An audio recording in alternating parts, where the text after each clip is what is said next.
Hello friends, நான் தமிழில் வாக்கியங்களை கொடுக்குறேன். அதுக்கு என்ன இங்கிலீஷில் வரும் அப்படின்னு நீங்கள் ட்ரை பண்ணுங்கள், சரிங்களா? நீ சாரி சொன்ன எல்லாம் சரியாயிடுமா?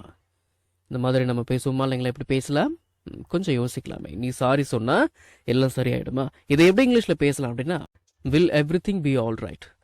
எல்லாம் சரியாயிடுமா இஃப் யூ சே சாரி. நீ சாரி சொன்னா will every thing B all right if you say sorry.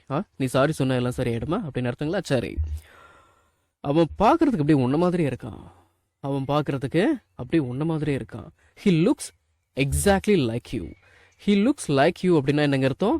அவன் உன்ன மாதிரியே இருக்கான். He looks exactly like you அப்படின்னா அவன் பார்க்கறதுக்கு அப்படியே உன்ன மாதிரியே இருக்கான் அப்படின்னு கொஞ்சம் அழுத்தமாக பேசுறதுக்கு இந்த எக்ஸாக்ட்லின்ற வார்த்தையை நம்ம சேர்த்துக்கிறோம் இல்லைங்களா? சரி, என்ன நடந்தாலும் அமைதியா இரு. என்ன நடந்தாலும் அமைதியா இரு. எப்படிங்க பேசலாம்? இதை எப்படி இங்கிலீஷில் பேசலாம் அப்படின்னா, வாட் எவர் ஹேப்பன்ஸ், என்ன நடந்தாலும் பி காம், அமைதியாக இரு. என்ன நடந்தாலும் அமைதியாக இரு. Whatever happens be calm. சரிங்களா? சரி, அதனால்தான் இதை உன்னிடம் சொல்கிறேன். அதனால தான் இதை உங்ககிட்ட சொல்கிறேன். இது எப்படிங்க பேசலாம்? இது எப்படி இங்கிலீஷில் பேசலாம் அப்படின்னா, தட் இஸ் வை, அதனால்தான் I am telling you this, இது உங்ககிட்ட சொல்கிறேன். That is why I am telling you this, அதனால தான் இது உங்ககிட்ட சொல்கிறேன் அப்படின்னு அர்த்தங்களா? சரி, அவனுக்கு கிட்டத்தட்ட என்னோட வயசு தான். அவனுக்கு கிட்டத்தட்ட என்னோட வயசு தான். இது எப்படி இங்கிலீஷில் பேசலாம் அப்படின்னா, he is about my age. இந்த அபவுட் அப்படின்ற வார்த்தைக்கு பற்று அப்படின்னு ஒரு அர்த்தம் இருக்கு, கிட்டத்தட்ட தோராயமாக எப்படின்னு அர்த்தம் இருக்கு. சரிங்களா? மனசில் வச்சுக்கோங்க. He is about my age அப்படின்னா அவனுக்கு கிட்டத்தட்ட என்னோட வயசு தான் அப்படின்னு அர்த்தங்களா? சரி, நானும் அதைத்தான் சொல்லலான்னு நினைச்சேன். உங்ககிட்ட நானும் அதைத்தான் சொல்லலான்னு நினைச்சேன். இது எப்படி இங்கிலீஷில் பேசலாம் அப்படின்னா, I thought of telling you the same thing. I thought of telling you the same thing. நானும் அதைத்தான் உங்ககிட்ட சொல்லலான்னு நினைச்சேன் அப்படின்னு அர்த்தம். சரி, என்ன கேள்வி கேட்டுக்கிட்டே இருக்காது. என்ன கேள்வி கேட்டுக்கிட்டே இருக்காது. இது எப்படி இங்கிலீஷில் பேசலாம் அப்படின்னா, don't keep questioning me. Don't keep questioning me. என்ன கேள்வி கேட்டுக்கிட்டே இருக்காது அப்படின்னு அர்த்தங்களா? சரி, தேவையில்லாமல் பேசாத. தேவையில்லாமல் பேசாத. டோன்ட் டாக் அன்னெசரிலி அப்படின்னு பேசலாம். சரிங்களா? Don't talk unnecessarily.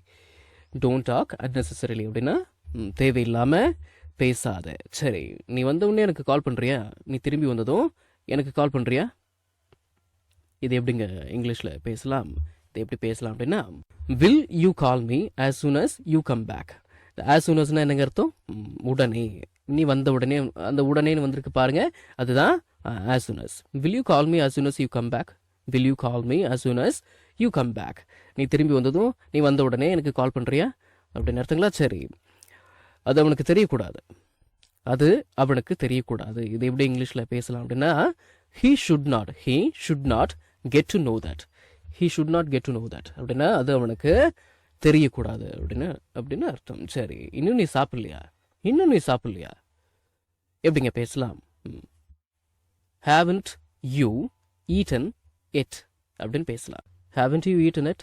இன்னும் நீ சாப்பிடலையா அப்படின்னு அர்த்தங்களா? சரி, அதை நீ இன்னும் மறக்கலையா? அதை நீ இன்னும் மறக்கலையா எப்படிங்க பேசலாம்? haven't you forgotten it yet? haven't you forgotten it yet? அதை நீ இன்னும் மறக்கலையா அப்படின்னு அர்த்தங்களா? சரி, உனக்கு எது சரின்னு படுதோ அதை செய். உனக்கு எது சரின்னு படுதோ அதை செய். இதை எப்படி இங்கிலீஷில் பேசலாம் அப்படின்னா, do whatever you think is right. do whatever you think is right அப்படின்னா உனக்கு எது சரின்னு படுதோ அதை செய். எதுக்காக தான் அங்கே போனியா நீ? இதற்காகத்தான், இதனால்தான் அங்கே நீ சென்றாயா? எதுக்காக தான் அங்கே நீ போனியா? Is this why you went there. இந்த வென்ட்ன்றதை இங்கே வென் அப்படின்னு உச்சரிங்க. சரிங்களா? Is this why you went there. எதுக்காக தான் அங்கே நீ போனியா? இதனால்தான் அங்கே நீ சென்றாயா? சரி, நீ எங்கிட்ட இருந்து எதையோ மறைக்கிற. நீ என்னிடம் இருந்து எதையோ மறைக்கிறாய். எப்படிங்க பேசலாம்? You are hiding something. நீ எதையோ மறைக்கிற ஃப்ரம் மீ, எங்கிட்ட இருந்து. You are hiding something from me. நீ எங்கிட்ட இருந்து எதையோ மறைக்கிற. உங்ககிட்ட கொஞ்சம் பர்சனலாக பேசணும். இது எப்படி இங்கிலீஷில் பேசலாம் அப்படின்னா, I want to talk to you personally. I want to talk to you personally அப்படின்னா I want to talk to you personally. உங்ககிட்ட கொஞ்சம் பர்சனலாக பேசணும். சரி, நான் அன்னைக்கே உங்ககிட்ட சொன்னேன். ஐ டோல்ட் யூனா நான் உங்ககிட்ட சொன்னேன். That day itself. அன்னைக்கே. I told you that day itself. நான் அன்னைக்கே உங்ககிட்ட சொன்னேன். நீ பிஸியாக இருப்பேன்னு நினச்சேன். இது எப்படிங்க இங்கிலீஷில் பேசலாம்? I thought you would be busy. நீ பிஸியாக இருப்பேன்னு நினச்சேன் அப்படின்னு அர்த்தங்களா? சரி. இந்த வீடியோ உங்களுக்கு யூஸ்ஃபுல்லாக இருந்துச்சு அப்படின்னா ஒரு லைக் பண்ணுங்கள், ஷேர் பண்ணுங்கள், and please please please please please subscribe பண்ணுங்கள். சப்ஸ்கிரைப் பண்ணணும், சரிங்களா? சரி, அடுத்த வீடியோவில் சந்திக்கலாம்.